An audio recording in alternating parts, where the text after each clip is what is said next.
आगकू आसुछि सुदशा व्रत माँ लक्ष्मींकर अति प्रिय दशपुर मंडा मु आज आपण मानकु करिकी देखैबी। सेटा पुणी पारंपरिक शैली रे आपण मानकु घंटा घंटा धरी चाउल बतरेबाकू पड़िबनी। चाउल चूनार एठी आवश्यकता नहीं। मु एथिरे पानी मध्य यूज करिनी। पूरा 15 मिनिट रे अति नरम दशपुर मंडा तैयारी हो पारिबो। मुझे दशपुर नहीं नड़िया गुड़ मुग डाली अदा छेना पिस्ता आलमंड काजू अलैच आउ गोलमरीच। चलतु स्टार्ट करवा एबे पुरर प्रस्तुति। प्रथमे मु 15 मिनट आगुरु बतुरेकी रखी गोटे चामच मुग डाली को पकई नेली। तापर सेथिरे मु गोटे गिना गुड़ और अल्प पानी पकईकी भल भाव घाटी नेली। आपण माने चाहिए चीनी मध्य नहीं पारिबे। तापर 10 मिनट फुटी सारिबा परे सेथिरे मु कोरिकी रखिथिबा नड़िया को पकईली भल भाव घाटी नेली। तापर मु छेना को पकई नेली। तापर कोरिकी रखिथिबा अदा को पकईली काजू आलमंड पिस्ता गोलमरीच अलैच को पकईकी भल भाव घाटी नेली। एठी देखंतु मोर दशपुर प्रस्तुत हो गला। चलतु एबे मंडा पे बेटर तैयारी करबा। सेथिपई मु गोटे गिना अरुआ चाउल नहीं जाइछि। सेथिरे मु पानी पकईकी भल भाव धोईकी गोटे स्टेनर साहाय्य रे चाउल रे थिबा एक्सेस पानी को काढ़ी नेली। सब पानी बाहरी सारिबा पर मु सेई चाउल को गोटे जार रे पकईकी भल भाव ग्राइंड करिनेली।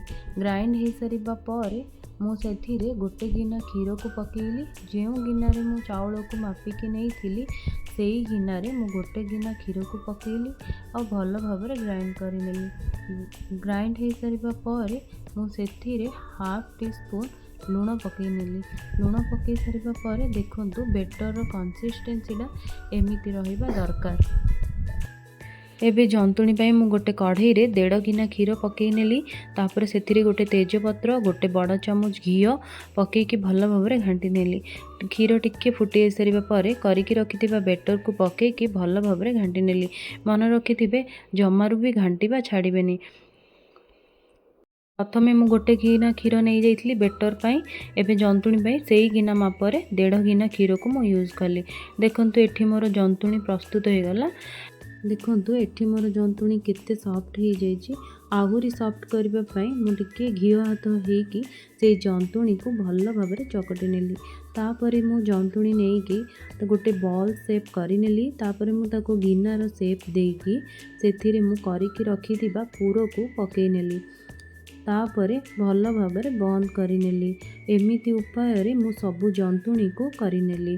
देखंतु मु आपण मानकु एही दशपुर मंडा पिठा रेसिपीटी केमिति लागिला कमेंट रे मते निश्चय जणाइबे।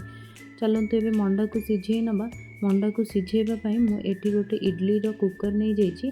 तापरे मु मंडा सब को रखी नेली और 8 रु 10 मिनट जाए मीडियम फ्लेम रे मंडा को सिझेई नेली।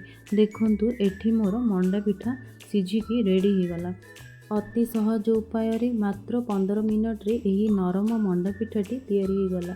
आपण मानको एही रेसिपीटी केमिति लागिला मते कमेंट रे निश्चय जणाइबे। भल लागिले लाइक शेयर सब्सक्राइब करबा को जमारू भी भूलिबेनी। रहुची धन्यवाद।